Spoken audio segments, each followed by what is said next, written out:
India में जहाँ इतनी गुर्बत है वहां पे इस तरह के प्रोजेक्ट्स पे पैसा लगाना कहाँ तक ठीक है, क्या कहेंगे आप? ये पहली बार ब्रिटिश मीडिया की तरफ से या ब्रिटेन की तरफ से नहीं हुआ है, ये पहली बार नहीं हुआ है।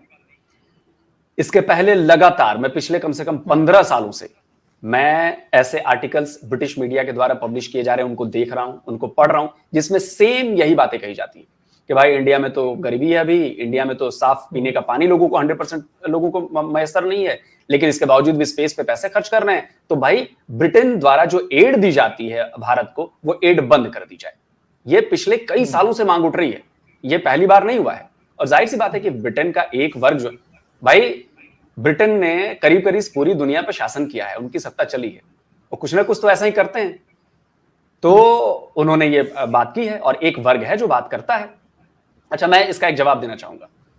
जवाब ये है कि एक रिसर्च ब्रिटिश पत्रकार ने की थी अभी कुछ दिनों पहले, और उस रिसर्च के मुताबिक इंडिया से जो ब्रिटेन ने पैसे चुराए, जो लूटे, उनकी कीमत आज के दौर में होती है $45 ट्रिलियन।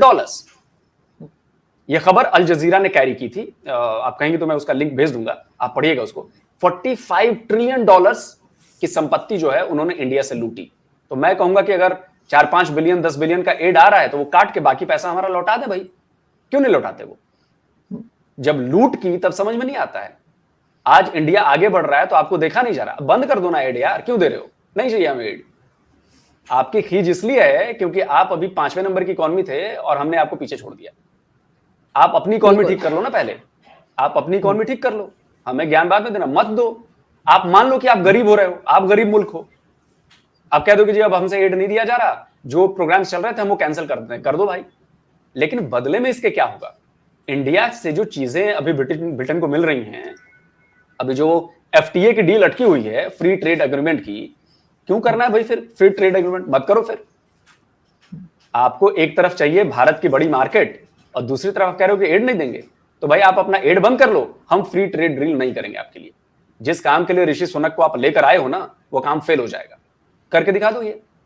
लेकिन मुझे पता है कि ब्रिटिश मीडिया इस पर बात नहीं करेगी, क्योंकि उनका बड़ा नुकसान होगा। एक तो ऑलरेडी इनको इकोनॉमी जो है वो नीचे जा रही है, और अगर एफटीए डील कैंसिल हो गई, ये डील बहुत पहले हो जानी थी, लेकिन जो बीच में एक आध जो पीएमओ बदले इनके 2-4 महीनों के लिए जो आए थे, उनके चक्कर में डील खटाई में पड़ गई थी। अब डील ऋषि सुनक के आने के बाद से फिर से पटरी पर लौटी है, लेकिन अगर इस तरह की बयानबाजियां होंगी तो फिर दिक्कत होगी आगे।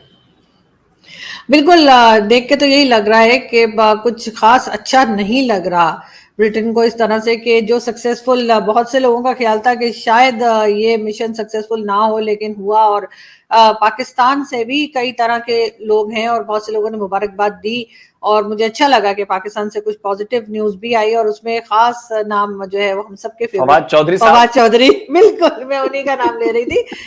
ये इतना बड़ा चेंज फवाद चौधरी साहब के अंदर क्यों आपको लगता है आ गया?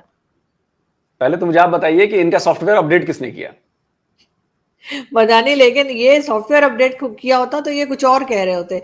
ये तो बिल्कुल ही नॉर्मल इंसानों वाली बातें शुरू कर दी है इन्होंने। तभी तो सॉफ्टवेयर अपडेट हो गया ना। मुझे तो लगता है कि इंडिया से बैठ के किसी ने उनको हैक कर लिया, उनका सॉफ्टवेयर यहीं से अपडेट हो गया, उनको पता भी नहीं चला अपडेट हो गया सॉफ्टवेयर। नहीं, मुझे हैरानी हुई, मुझे हैरानी हुई उनकी बातों को देखकर। मैंने कहा कि यार, ये कुछ साल पहले तक, जब तक ये मिनिस्टर थे, तब तक तो हमारा चंद्रयान 2 जब लैंड नहीं कर पाया, तो अब इन्होंने ऐसी ऐसी बातें कही, आपको पता ही है कैसे कैसे ट्वीट किए इन्होंने। प्लस इन्होंने जो दावे किए थे कि 2020 में हम एस्ट्रोनॉट्स चुनेंगे और 2022 में हम स्पेस में भेज देंगे पाकिस्तानी एस्ट्रोनॉट्स। बतौर साइंस मिनिस्टर आपने पूरे देश को बरगलाया, और एकाएक आपका हृदय परिवर्तन हो गया, आपका दिल बदल गया, पता नहीं कैसे। मुझे लग रहा है कि इसके पीछे उन्होंने देखा होगा कि पिछले साल भर में, 1.5 साल में, जिस तरह से उनको गालियां पड़ी हैं लिटरली, इंडिया की तरफ से तो छोड़ दीजिए, वो तो पड़ेंगी ही, पाकिस्तान के भीतर से उनका मजाक बनाया गया बेसिकली एक तरह से। और मजाक बनना चाहिए भी, क्योंकि आप एक बड़े इंपॉर्टेंट पद पर थे, आप पाकिस्तान को रिप्रेजेंट कर रहे थे, आप साइंस मिनिस्टर थे, और उसके बाद आप ऐसी, मतलब कहते हैं ना कि अनपढ़ों वाली बात करते हैं आप। तो आपका जो आपकी जो छवि थी, आपकी जो इमेज थी, उसको बहुत इंटरनेशनली आपको बहुत उस नजर से देखा जाने लगा। पाकिस्तान में तो खैर लोगों को समझ में नहीं आती बात, ज्यादातर लोगों को, जो उनको वोटर्स हैं उनकी बात कर रहा हूं, उनको कोई फर्क भी नहीं पड़ता। लेकिन फवाद चौधरी को लगा होगा कि नहीं यार, अगर इस बार मैंने कुछ उल्टा पुल्टा किया तो और ज्यादा मेरी बेइज्जती होगी इंटरनेशनल प्लेटफॉर्म्स पे। तो इसलिए उन्होंने कहा कि नहीं यार चलो अब जो है बधाई दे देते हैं, अब अच्छी अच्छी बातें कर देते हैं। इनफैक्ट उनका ट्वीट में पढ़ रहा था, उन्होंने तो कल ट्वीट ये किया कि भाई लाइव टेलीकास्ट दिखाया जाने चाहिए। पता नहीं आपके यहाँ लाइव हुआ कि नहीं हुआ, मुझे लगता है कि हुआ होगा, लेकिन ये बात कही उन्होंने। बिल्कुल नहीं, लाइव तो नहीं हुआ, लेकिन बहरहाल न्यूज मुसलसल चल रही थी और बिल्कुल उस टाइम से इन्होंने लाइव तो नहीं दिखाया, लेकिन न्यूज, ब्रेकिंग न्यूज के तौर पे जरूर दिखाया जा रहा था। मगर ये जरूर है कि ऐसा देख के लगता है शायद फवाद चौधरी साहब का हाथ छोड़ दिया एस्टेब्लिशमेंट ने, इसलिए कि अब अपनी मर्जी की बात करने लगे, वरना पहले तो आप जानते हैं कि जो डिक्टेशन दिया जाता है उसी के ऊपर बात की जाती है। लेकिन जाते जाते मैं ये जरूर कहूंगी कि आपसे लास्ट क्वेश्चन भी करूंगी, लेकिन ये है कि इसी किस्म की बातें, नेगेटिव बातें इंडिया के अंदर से भी की गई चंद्रयान को लेकर। ये नहीं कि सिर्फ कहीं ब्रिटेन में बात हो रही है या कहीं और बात हो रही है, वो बहुत अजीब लगा कि इंडिया के अंदर भी इस किस्म के ट्वीट्स मैंने देखी और कई लोगों के स्टेटमेंट देखे, और प्रोमिनेंट लोग थे, कुछ एक्टर्स थे और कुछ पॉलिटिशियंस थे। तो वो क्या वजह आपको लगती है, कैसे बात कर रहे हैं? प्रकाश राज की बात कर रही हैं, प्रकाश राज की बात कर रही हैं। जी जी, देखिए दिक्कत ये है कि उनको इसरो से प्रॉब्लम नहीं है, उनको प्रॉब्लम है मोदी से। उनको प्रॉब्लम है कि मोदी के टाइम पे ये क्यों हो गया। सबसे बड़ी प्रॉब्लम को उनको ना इसरो से प्रॉब्लम है, किसी चीज से प्रॉब्लम है, उनको प्रॉब्लम है मोदी से। अब मोदी से क्यों प्रॉब्लम है वो बेहतर बता सकते हैं, उसका तो खैर जवाब मैं नहीं दे पाऊंगा। लेकिन मुझे लगता है कि प्रकाश राज जैसे लोग या उनके जैसी सोच रखने वाले लोग हमारे देश में हैं, बिल्कुल हैं।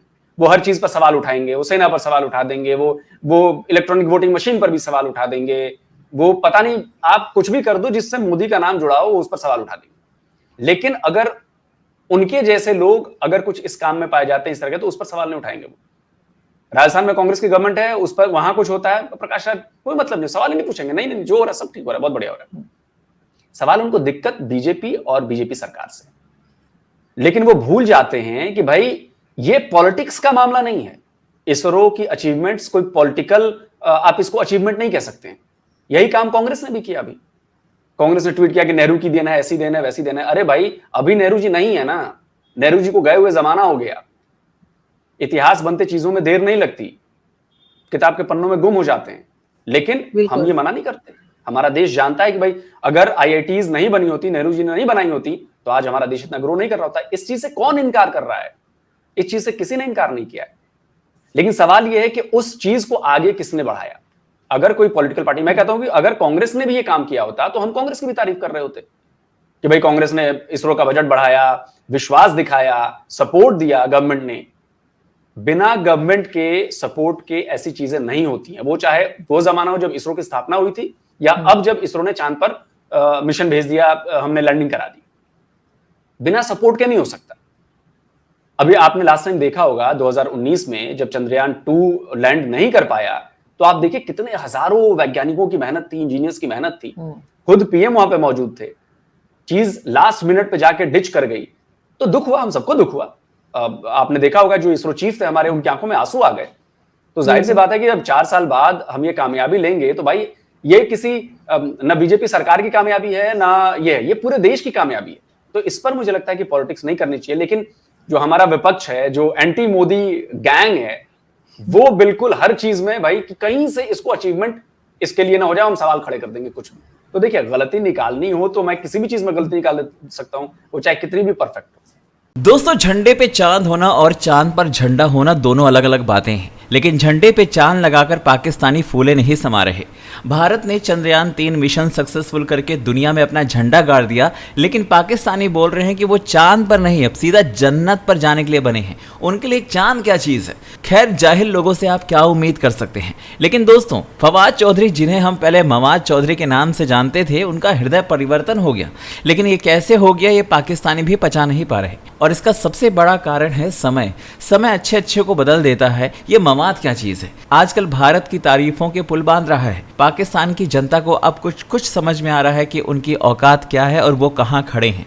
आटे की लाइन्स खत्म नहीं हो रही, लेकिन अभी कुछ जन्नत में जाने की लाइन्स का इंतजार कर रहे हैं। लेकिन धीरे धीरे कुछ का दिमाग ठिकाने आने लगा है और कुछ अपनी हुकूमत के खिलाफ आवाज़ें उठाना शुरू कर चुके हैं। उनको लगता है कि भारत जैसी अगर तरक्की पानी है तो मदरसा नहीं, स्कूल चाहिए। पढ़ाई चाहिए, शिक्षा चाहिए। और इसका सबसे ज्यादा श्रेय अगर किसी को जाता है तो वो पाकिस्तान के कुछ पत्रकारों को जानता है, जो लगातार लोगों के बीच में जाकर भारत की तरक्की दिखाकर उनके अंदर जाहिलियत को खत्म करने की कोशिश कर रहे हैं। और हम भी उम्मीद करते हैं कि बहुत जल्द इनकी अकल ठिकाने आ जाएगी। वीडियो को लाइक कीजिएगा, शेयर कीजिएगा और चैनल पर अगर नए हैं तो चैनल को सब्सक्राइब जरूर